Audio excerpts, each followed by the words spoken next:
place where I love to be. Look in a book, here's a story for you. Who makes stories when the day is through? Who makes stories when the day is through? Story makers, working through the night till the rising sun. Story makers, stories are fabulous, stories are fun. Milton Wordsworth, Shelley and Jackson, working through the night till the rising sun. Story makers, stories are fabulous, stories are fun. Come and be a story maker.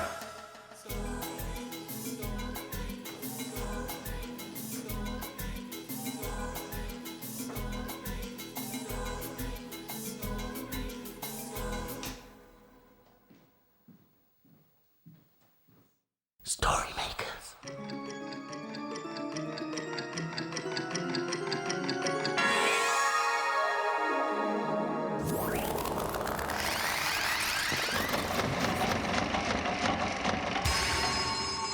Story makers. It's midnight. Hello. Has everybody gone?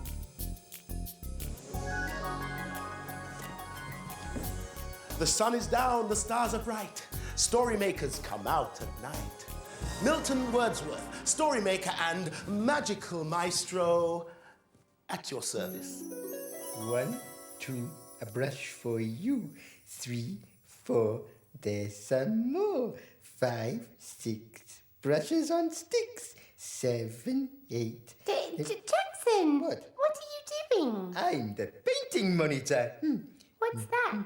Oh, it means I have to look after the painting area and keep it tidy. Oh, can I be painting monitor too? Oh, no, Jelly. There can only be one painting monitor. Oh, okay. I'll just have a look at these pictures over here. Oh, this is a nice doggy. Oh, no, you can't look at those. I've tidied them away. Oh, I just wanted to have a look. Well, you can't. I can. Can't. Let me see this picture. Perfect. But I wanted to have that picture. So did I. No, I did. A fine hound. Perfect for a story. Now, are you ready to help me make a story? Remember the magic words. Imagine a story.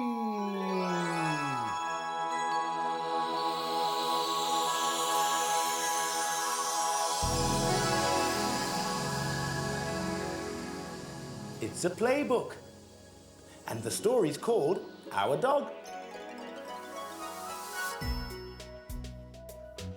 In the front room, ready to go, waiting for her walk. Our dog, Abigail.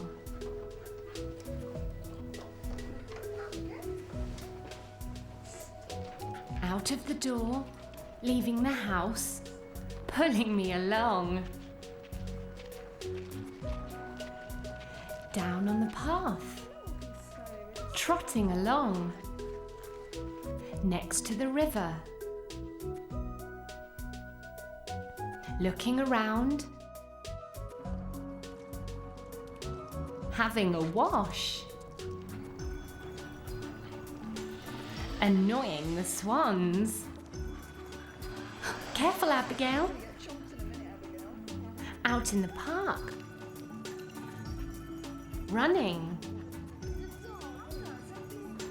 and jumping and fetching a stick. On the way home, mouth open wide, tongue hanging out.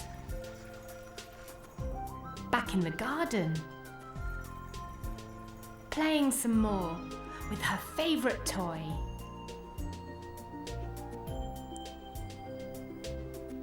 Dinner is served. First drink some water, then eat some nice food.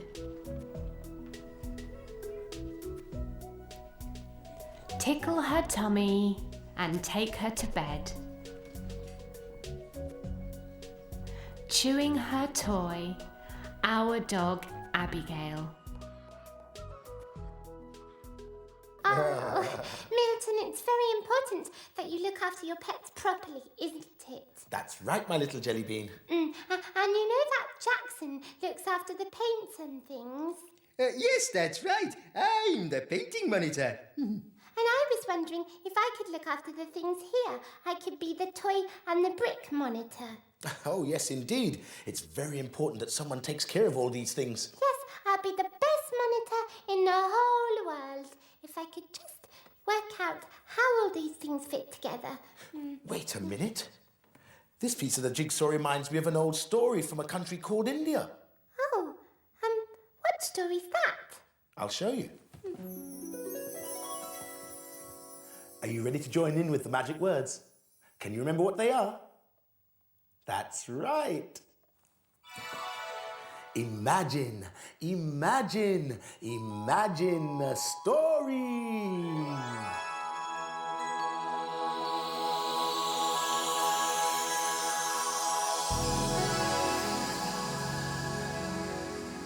It's a tale from far away, and it's called The Dobiwala's Donkey. The Dobiwala walked home after a long day washing clothes. He ignored his dog and his donkey who were tied up outside his hut and went inside to eat a huge dinner. He ate until he could eat no more and fell asleep at the table. The dog and the donkey were very hungry. Their tummies hurt because they were so empty. Now they would have nothing to eat until the morning. They fell asleep dreaming about food they would never eat. When all was quiet, apart from the snoring of the greedy Dobiwala, a thief crept past the dog and the donkey and slipped into the Dobiwala's hut. After he had taken all he could carry, the thief slipped out of the hut again and crept past the dog and the donkey once more. The bag he was carrying was very heavy, so he set it down and rested for a minute. The donkey awoke. "Look, a thief is carrying off our master's goods. Bark, dog!" "Wait, master!" The dog, who was half asleep, said, "Why should I? He neglects us so badly, he deserves a fright. He should look after us a bit more." "How can you let the master down, you ungrateful animal?" "Huh," said the dog. "You think I should be grateful for being neglected?" "Then I must wake him myself," said the donkey. "I had better be quick." The donkey held his head back and brayed very loudly. "Eeyaw! Eeyaw! Eeyaw! Eeyaw!" The great noise made the thief jump. "That silly creature will wake up the whole neighbourhood. Better get out of here." The Dobiwala awoke a second later. "That stupid donkey, he's ruined my sleep. I'll teach him not to bray in the middle of the night." He was just about to strike the donkey with his stick when he noticed a thief running off into the distance. Off he dashed to try and catch him. On the table in the hut was the Dobiwala's half-eaten dinner. The dog and the donkey would not go hungry after all.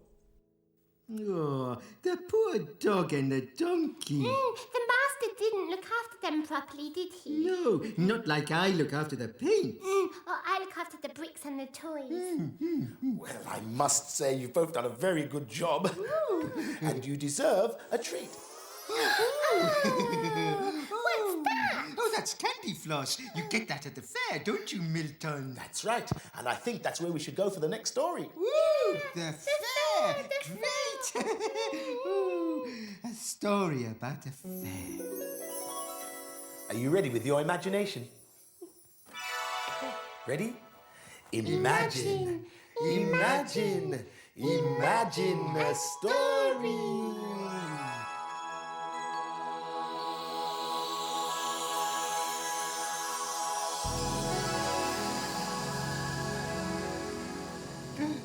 It's a blue cow story. Oh, I Blue Cow and the Roundabout Horse.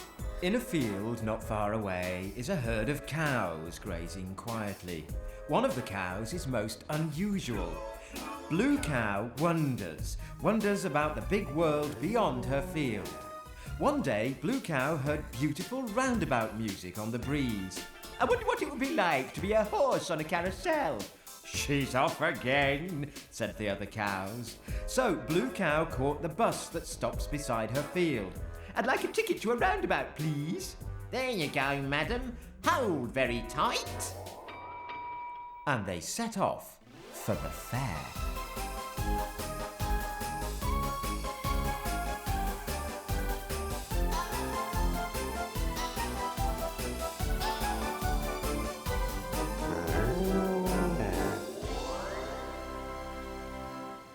And then they arrived. When Blue Cow got off the bus, she could hardly believe her eyes. Hello, glad you could come. A jolly-looking carousel horse with the name Bob painted on its side leapt down from the carousel. Come on, Blue Cow, I'll show you around. Would you like a ride on the spinning teacups? Bob said. Ooh, yes, please, giggled Blue Cow. The next thing she knew, she was spinning in a beautiful cup. When it stopped, she felt quite giddy. Next came the House of Fun, with its crazy mirrors that made Blue Cow look very funny. Ooh, look at my long neck, she grinned. I look like a blue giraffe. What would you like to do now? Asked Bob kindly. Well, Blue Cow thought for a moment. I would really like to be a carousel cow. No problem, Bob smiled. Blue Cow stood proudly on the carousel next to Bob. Oh, please can I have a ride on the Blue Cow, Mum? Asked a girl called Rosie. And on she jumped. The music started and the carousel twirled, slowly at first and then faster. Hooray! Cheered Rosie. Moo! Cheered Blue Cow. And they both had the most wonderful carousel ride ever.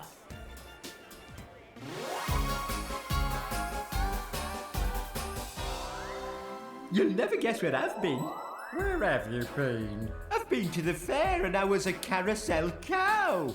Everyone knows cows can't go to the fair. But we know they can, don't we? Yes, we do know, don't we? She could do anything if she imagined hard enough. Yes. But look, Oh, it's nearly morning. The children will soon be here. indeed, the dawn is upon us. The morning is nigh. We've made our stories and we bid you goodbye. Bye.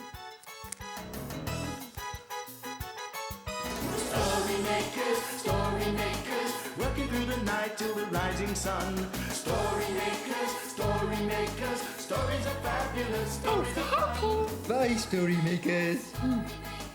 See you again soon.